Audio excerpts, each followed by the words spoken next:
Hello दोस्तों, स्वागत है आपके अपने यूट्यूब चैनल A+ मैथ्स पर। आज के इस वीडियो में हम क्लास 10th मैथ के प्रमेय 6.1 को हल करेंगे, जिसे आजकल इसे थेल्स प्रमेय भी कहा जाता है। तो हम चाहेंगे कि इन प्रश्नों को शॉर्ट से शॉर्ट तरीक़े से हल करें ताकि आपके दिमाग में हम इन प्रश्नों को बैठा सकें। और ये प्रश्न एग्ज़ाम में 5 नंबर के पूछे जाते हैं। तो प्यारे बच्चे समझे, प्रश्न में दिया गया है कि एक त्रिभुज की एक भुजा के समांतर खींची गई रेखा अन्य दो भुजाओं को जिन दो बिंदुओं पर परिच्छेद करती है वे बिंदु भुजाओं को समान अनुपात में विभाजित करते हैं। ठीक है प्यारे बच्चों, इन प्रश्नों को पढ़ने के बाद हमें ये अनुमान लगता है कि इन प्रश्नों को सबसे पहले हमें इनका एक डायग्राम बनाना होगा, जिससे कि प्रश्न बिल्कुल ही आसान बने। ठीक है प्यारे बच्चे, तो समझे। तो यहाँ पे कह रहा है एक त्रिभुज, तो सबसे पहले हमें एक त्रिभुज बना लेना होगा। तो ये हम एक त्रिभुज बना लिए प्यारे बच्चे, ध्यान से देखना, ठीक है ना।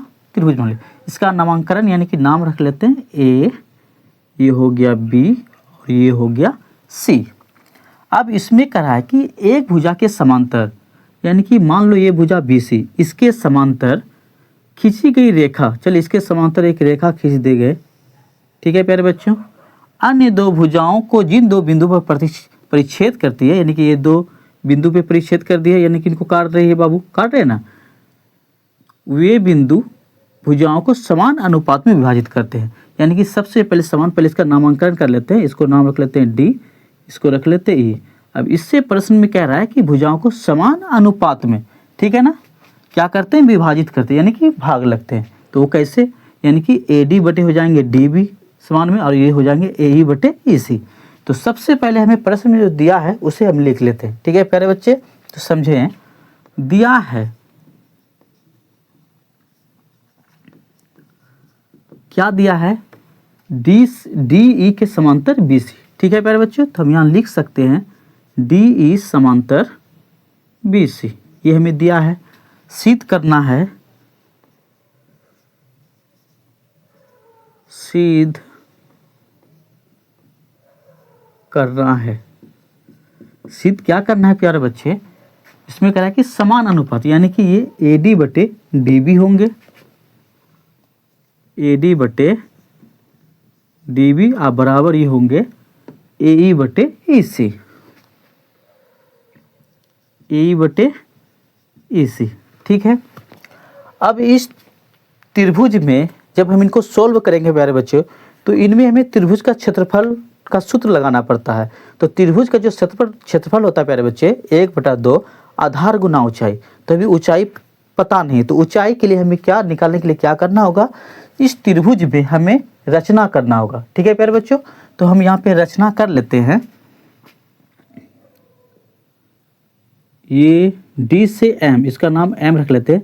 डी एम लंब किस पे आ रहा है प्यारे बच्चे, ए सी पे, ठीक है ना। तो लंब हमेशा 90 डिग्री होता है। ठीक है प्यारे बच्चों, और एक लंब इधर से डाल देते हैं ई एम, ई एम, यानी इसका नाम एन रख लेते हैं प्यारे बच्चों, सॉरी ये एम रखे तो इसका नाम क्या रख लेते हैं, एन, यानी कि ई एन लंब किस पे गिरा बाबू, ए बी पर डाला। ठीक है ना, तो ये भी 90 डिग्री होता है। ठीक है ना, तो ये जो लंब हुआ प्यारे बच्चे, ये ऊंचाई हो जाएंगे। ठीक है ना, ये क्या हो जाएंगे, ऊंचाई। तो हम यहाँ पे लिख सकते हैं रचना डी एम लंब किस पे आया बाबू, ए सी भुजा पर, तथा ई एन लंब किस पे आया, ए बी पर खींचा, लिखेंगे ए बी पर खींचा।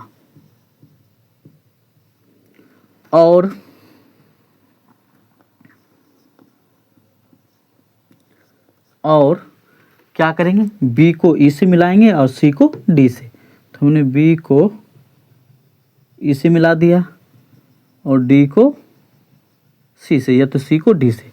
हम यहाँ पे लिख सकते हैं बी ई और सी डी को मिलाया, सी डी को मिलाया। ठीक है प्यारे बच्चे, अब हमें इसमें क्या करना होगा, हमें त्रिभुज का क्षेत्रफल का सूत्र लगाना हो। तो हम यहाँ पे लिख सकते हैं त्रिभुज का क्षेत्रफल बराबर क्या होता है प्यारे बच्चे, 1/2 गुना आधार गुना ऊंचाई। अभी इसी क्षेत्रफल पे हमें ये त्रिभुज का इसी सूत्र पे हमें मान बैठाना है। ठीक है प्यारे बच्चों, तो सबसे पहले हमें कौन सा भुजा पे जाएंगे, ये वाला ए बी भुजा पे। तो ए बी भुजा में प्रश्न में कह रहा था कि समान अनुपात में विभाजित होता है, यानी कि भाग लगता है। ठीक है प्यारे बच्चों, तो हमें इससे इस त्रिभुज से ये वाला त्रिभुज से भाग देना है। ठीक है ना, तो हमें ये वाले भुजा पे गौर करना कि कौन कौन सा त्रिभुज आ रहा है। तो ये वाले भुजा पे एक तो ये आ रहा है ए डी ई का क्षेत्रफल बन रहा है, और दूसरा ये बन रहा है प्यारे बच्चों, यहाँ से देखो बी डी ई का क्षेत्रफल। ध्यान से देखना, तो इसी भुजा पे आ रहा है। ठीक है ना, तो ऊपर वाले त्रिभुज से नीचे वाले त्रिभुज, ऊपर वाले त्रिभुज में नीचे वाले त्रिभुज से हमें क्या लगाना होगा प्यारे बच्चे, भाग लगाना होगा। तो हम यहाँ पे लिख सकते हैं एरिया त्रिभुज ए डी ई का क्षेत्रफल, यानी कि ए आर त्रिभुज क्या हो गया ए डी ई टी का क्षेत्रफल बटे हो गया प्यारे बच्चे, हो जाएगा बी डी ई का क्षेत्रफल। इसको भी लिख सकते हैं एरिया बी डी ई का क्षेत्रफल। ये शॉर्टकट हो प्यारे बच्चे, अगर हमें पूरा लिखना होगा तो इस प्रकार से लिखना होगा क्षेत्रफल, अगर हिंदी में लिखे तो। ठीक है, बराबर बटा खींचना है। अब सूत्र क्या होता है इनका, 1/2, तो हम यहाँ लिखेंगे 1/2 गुना आधार। अब यहाँ पे आधार समझना होगा। तो प्यारे बच्चे हमने इस भुजा पे गए जिस पे लंब गिरा, लंब किस पे गिरा, ध्यान देना, ई एन लंब किस पे आया, ए डी पे आ रहा है ना, तो ए डी मेरा आधार हो जाएगा। तो यहाँ पे लिख सकते हैं ए डी गुना जो लंब होता है प्यारे बच्चे, ये हमेशा ऊंचाई होता है, तो लंब हो गया ऊंचाई यानी कि ई एन। ठीक है प्यारे बच्चे, ध्यान देना, ई से एन।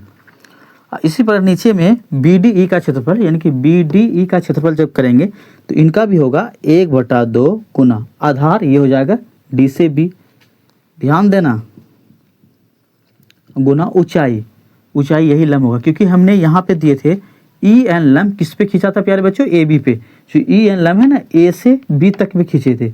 जब इनका ये ऊंचाई आएगा, त्रिभुज का ऊंचाई ये होगा, तो नीचे वाला भी त्रिभुज का ऊंचाई यही होगा ई एन। ठीक है प्यारे बच्चे, अब यहाँ पे ध्यान से देखना, ई एन कट रहा है, 1/2 कट रहा है, तो मेरे पास क्या बच रहा है प्यारे बच्चे, ए डी बटे डी बी, ए डी बटे डी बी। इसको हम समीकरण 1 मान लिए। ठीक है प्यारे बच्चे, इसी प्रकार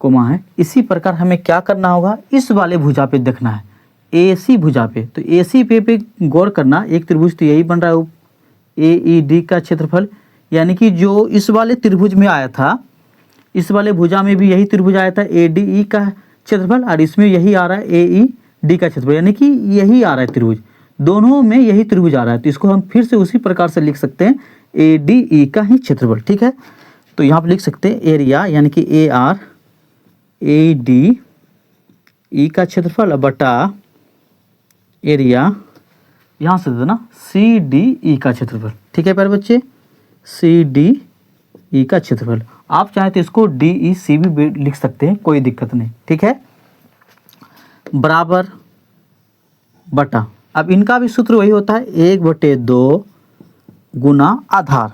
अब ध्यान देना होगा आधार, हमें आधार जो डी एम लंब किस पे आ रहा है, ए ई पे, तो ये ए इस वाले भुजा पे इस पर काम कर रहे हैं। ठीक है प्यारे बच्चे, तो इसमें ये ए ई, ए से ई आधार हो जाएंगे, और ऊंचाई जो लंब होता है, तो लंब कौन सा गिरा है इस वाले भुजा पे, देखें डी एम, तो यहाँ पे हमने डी एम लिख सकते हैं, डी एम। ठीक है, नीचे भी उसी प्रकार से हो जाएंगे 1/2, यानी कि सी डी ई का क्षेत्रफल लिए हमने, सी से डी, डी से ई, इसका क्षेत्रफल लिए, इसका भी हो जाएगा 1/2 गुना आधार, ये हो जाएंगे ई से सी, ऊंचाई वही होगा जो लंब गिरा था डी एम। अब देखिए प्यारे बच्चे, यहाँ पे 1/2 ये कट हो रहे हैं, एक तो डी एम ऊपर नीचे कट हो रहे हैं, बच क्या रहा है प्यारे बच्चे, ए ई बटे ई सी, ए ई बटे ई सी, इसको हमने समीकरण 2 ले लिए। ठीक है प्यारे बच्चे, अब इस त्रिभुज में ध्यान देना, गौर से देखना कि एक तो ये त्रिभुज, हम इस पे कलम चला रहे हैं, देखना एक त्रिभुज यहाँ से स्टार्ट किए तो यहाँ से गया, फिर यहाँ से आया, फिर ये आया। ठीक है प्यारे बच्चों, तो इस त्रिभुज को मिटा दिए, तो यहाँ समझो, पहले हमने मिटाए हैं समझने के लिए आपके लिए। देखो हमने अगर यहाँ से स्टार्ट किए, यहाँ तक गया और यहाँ से ये आ रहा है, तो ये जो डी ई है इस त्रिभुज में आ गया, आया ना। दूसरा इसको हम मिला देते हैं, फिर इसको अगर मिटाते हैं, इस वाले त्रिभुज की बात करते हैं, तो इसमें ये वाला भुजा इसमें भी आ रहा है ना, ये डी ई इसमें भी आ रहा है कि नहीं। तो हम ये जो आधार हो गया डी ई, क्या हो रहा है, दोनों त्रिभुज में आ रहा है बाबू, आ रहा है ना। तो हम यहाँ पे लिख सकते हैं समान आधार वाले त्रिभुजों का क्षेत्रफल बराबर होता है। ठीक है प्यारे बच्चे, तो यहाँ लिख सकते हैं, चूंकि समान आधार वाले त्रिभुजों का क्षेत्रफल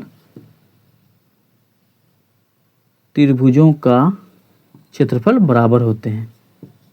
क्षेत्रफल क्या होते हैं प्यारे बच्चे, बराबर होते हैं।